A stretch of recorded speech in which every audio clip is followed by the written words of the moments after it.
Lilet, pag-usapan natin. Sasagutin ko lahat ng tanong mo. Oo. Itago nyo na. Baka may makakita pa hong iba. Lilet, pag-usapan natin. Lahat ng tanong mo Ay, sasagutin. hindi na ho. Tama na. Okay na ho. Ngayong graduate na ho ako. Pwede na ho akong umalis sa bahay na to. Please, huwag kang aalis, anak! Huwag nyo sabihin yan. Baka may makarinig pa sa inyo. Nakuha nyo ang itago ng matagal na panahon eh. Ano man lang yung itago nyo na lang habang buhay na anak nyo ako. Is it just me? Or mas extra close recently si Dad sa si Lilet? Ngayon mo lang siguro napapansin. I mean, I'm aware na fan si Dad kay Lilet. Tinuturing nga niyang anak, diba? Pero kasi parang may tinatago sila. Wala ka sa mga plano ko, Lilet. Pero nung matagpuan ka ni Ses, nung makita kita, nung malaman kong anak kita, kahit bawal, pinangako ko sa sarili ko na gagawin ko ng paraan para makasama kita sa kahit na anong paraan. Kahit sa parang hindi nyo sabihin yung totoo.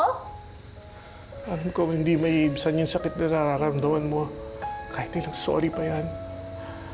Pero pinilit ko naman na hindi magkulang sa pagbuhay sa'yo. Yung pag-aaral mo. Wow! Thank you po sir! Thank you! Lilet, kung hahayaan mo lang ako na nandito para sa'yo, para tulungan ka. Hindi mabigat sa akin yun. Pero Pero ano? Hindi nila pwedeng malaman. If you want your dad to trust you, Trixie, you have to trust your dad na pinag-uusapan lang nila ni Lilet yung kanyang post-grad plans. So matulog ka na. Good night, Mom. Good night.